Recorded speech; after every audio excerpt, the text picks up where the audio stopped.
काला, रहस्यमय और ठंडा space, comets, asteroids, planets, stars और कोई ऐसी चीज जो प्लूटो से काफी आगे कहीं पर छुपी हुई है।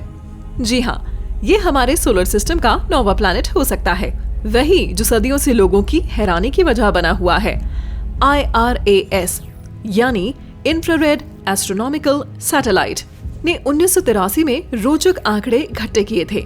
ये इस बात का सबूत हो सकते हैं कि प्लैनेट 9 वहां पर छुपा हुआ है। कोई नहीं जानता कि क्या वाकई में ये मौजूद है, लेकिन यह खोज इस संभावित प्लैनेट को बेहतर तरीके से समझने के लिए एक मॉडल बनाने में मदद कर सकती है। वहीं 2016 में वैज्ञानिकों ने पाया कि काइपर बेल्ट में कुछ छोटे से स्पेस ऑब्जेक्ट्स कुछ अजीब तरीके से चक्कर लगा रहे हैं। काइपर बेल्ट हमारे सोलर सिस्टम का बाहरी हिस्सा है।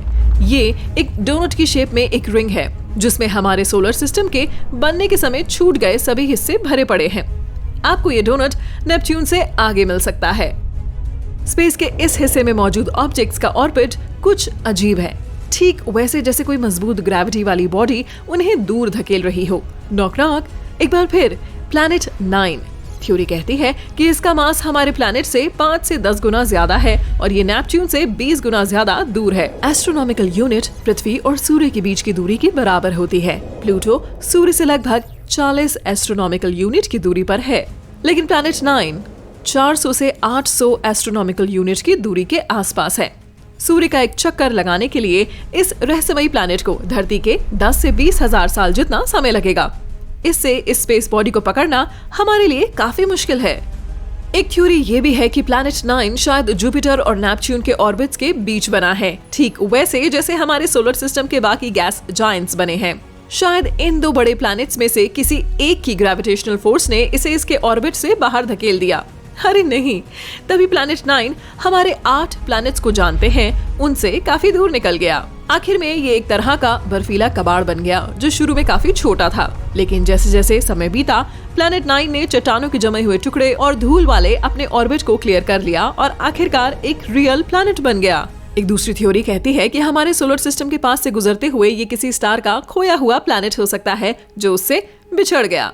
चाहे कुछ भी हो, प्लैनेट 9 पर शायद इतनी ज्यादा सूर्य की रोशनी नहीं रिफ्लेक्ट होती क्योंकि ये काफी दूर है। साथ ही एस्ट्रोनॉमर्स को इस बात को लेकर भी यकीन नहीं है कि असल में वे इसे खोजे कहाँ। स्पेस का अंधेरा, रहस्यमयी और कभी न खत्म होने वाला है, ये तो सच है। लेकिन अगर हमें प्लैनेट 9 मिल जाता है तो इस बात का पहला पुख्ता सबूत होगा कि हमारे सोलर सिस्टम में हमारी सोच से भी ज्यादा और भी प्लैनेट हैं। अब एक रोचक एक्सोप्लैनेट की तरफ चलते हैं जो हमसे केवल 90 प्रकाश वर्ष दूर है। यहाँ पानी वाले बादलों के साथ एटमॉस्फेयर भी है। यहाँ एक साल धरती के 24 दिनों के बराबर होता है। प्लैनेट एक लाल बोने स्टार के आसपास ट्रैवल करता है जो हमारे सूर्य से थोड़ा फीका और छोटा है। इसी वजह से प्लैनेट हमारे और सूर्य के मुकाबले अपने स्टार से 8 गुना नजदीक है। वहाँ का तापमान हमारी धरती के बराबर है। इस एक्सोप्लैनेट का साइज नेपच्यून के बराबर है। ये कम घना है जिसका मतलब है कि ये धरती की जैसा नहीं है। ये ज्यादातर गैस से बना है जबकि धरती चट्टानों से बनी है। वहाँ का औसत तापमान 140 डिग्री फ़ारेनहाइट है जो इसे अब तक खोजा गया सबसे ठंडा छोटा एक्सोप्लैनेट बनाता है। एक्सोप्लैनेट जितना ठंडा होगा उसके एटमॉस्फेयर में बादलों के होने का चांस भी ज्यादा होगा। रिसर्चर्स ने 4000 एक्सोप्लैनेट्स को डिस्कवर किया है, लेकिन अब तक वे सभी मिल्की वे में पाए गए हैं। पहली बार एस्ट्रोनॉमर्स ने हमारी गैलेक्सी के बाहर एक प्लैनेट की पहचान की है। उन्होंने उसे M51 ULS-1 नाम दिया है। ये प्लैनेट वर्लपूल गैलेक्सी में मौजूद है जो हमसे करीब 2.8 करोड़ प्रकाश वर्ष दूर मौजूद एक स्पाइरल गैलेक्सी है। पहले ये काफी बड़ा और तेज स्टार था जो किसी ऐसी चीज के साथ अटक कर ग्रेविटेशनल डांस कर रहा था। यहाँ एक डेंस न्यूट्रॉन स्टार या एक ब्लैक होल हो सकता है।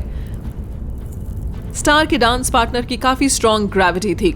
ये स्टार से एनर्जी ले रहा था और उसके प्लाज्मा को खींच रहा था। तभी कुछ अजीब हुआ। एक अनजान शायद शनि के साइज का ऑब्जेक्ट उसके पास से गुजरा और उसने हमारे सोलर सिस्टम से इसका टकराव ब्लॉक कर दिया। अब कोई देख नहीं सकता कि वहाँ क्या चल रहा है, लेकिन हो सकता है कि शायद ये सबसे दूर वाला प्लैनेट हो जो हमने अब तक डिस्कवर किया है। हमारे सोलर सिस्टम के बाहर एक और प्लैनेट खोजा गया है। ये जुपिटर जितना बड़ा है और ये 2 स्टार्स का चक्कर लगाता है। साथ ही इन दोनों के सामने से क्रॉस भी करता है। इन दो स्टार्स के आसपास दो पूरे सर्कल हैं, जिसका मतलब है कि वहाँ का एक साल पृथ्वी के करीब 200 दिनों के बराबर है। पिछले प्लैनेट की खोज के दिन वैज्ञानिकों ने ये पाया था कि उसका एक अजीब सा साथी भी है। ये एक एक्स्ट्रा हॉट जुपिटर है, जिसका अपने स्टार के आसपास एक काफी टाइट ऑर्बिट है। वहाँ पर एक साल पृथ्वी के 1.9 दिन यानी करीब 2 दिनों के बराबर होता है। इस प्लैनेट के ऑर्बिट की शेप काफी अजीब है। साथ ही ये अपने स्टार की रोटेशन की उल्टी डायरेक्शन में ट्रैवल करता है। अगर आप धरती से 57 प्रकाश वर्ष दूर ट्रैवल कर सकते हैं तो आपको अंधेरे में घूमती एक गुलाबी चीज दिख सकती है। जैसे ही आप इसके पास पहुंचेंगे, ये ज्यादा बड़ी और आकर्षक होती जाएगी। जी हाँ, ये एक मेजेंटा कलर का प्लैनेट है। अपने सूर्य से कुछ अरब मील दूर ये एक प्लैनेट एक सबसे युवा प्लैनेट है जो वैज्ञानिकों ने खोज निकाला है। ये केवल 10-20 करोड़ साल पुराना है। ये गुलाबी गैस से बना है, ठीक वैसे ही जैसे हमारा जुपिटर। इसीलिए अगर आप इसके सरफेस के पास उड़ान भरते हैं तो ये गैस आपको मोटे कोहरे की तरह घेर लेगी। आसपास आ रहे हैं और गहरे होते जा रहे हैं और गैस भी डार्क हो रही है और इसका शेड लाल होता जा रहा है। साथ ही प्लैनेट के कोर को देखें, ये सुपर हॉट है। इसके 460 डिग्री फ़ारेनहाइट के हाई टेम्परेचर के कारण ये प्लैनेट एक ओवन की तरह है। गर्मी की वजह से ही प्लैनेट इतनी तेज ग्लो कर रहा है। आप ये भी नोटिस करते हैं कि आसमान हेजी पिंक है और हमारे जैसे ही इसके बादल जमे हुए पानी की बूंदों से बने हैं। यहाँ पर एक एक्सोप्लैनेट भी है जो हमारी धरती से आधे साइज का है। ये हमारे सोलर सिस्टम के बाहर अब तक मिला सबसे छोटा प्लैनेट है। इसका डायमीटर 5600 मील है। तुलना करें तो धरती का डायमीटर 7900 मील है। जिस प्लैनेट की बात हो रही है वह मरकरी की तरह ज्यादातर आयरन से बना है। मरकरी का आयरन कोर काफी बड़ा है और उसका क्रस्ट भी पतला है, जो इसे हमारे सोलर सिस्टम से सबसे अलग बनाता है। अपनी शुरुआती स्टेज में ये कम से कम एक बार स्पेस बॉडी से जरूर टकराया होगा। इस टक्कर से इसकी बाहरी लेयर निकल गई, इसीलिए केवल मजबूत आयरन कोर ही बचा रहा। शायद इसी के चलते प्लैनेट का मेंटल निकल गया और उसका ज्यादातर आयरन कोर बचा रह गया। या फिर ये उस गैस वाले प्लैनेट का बचा हिस्सा होगा जो नेपच्यून के साइज का हुआ करता था।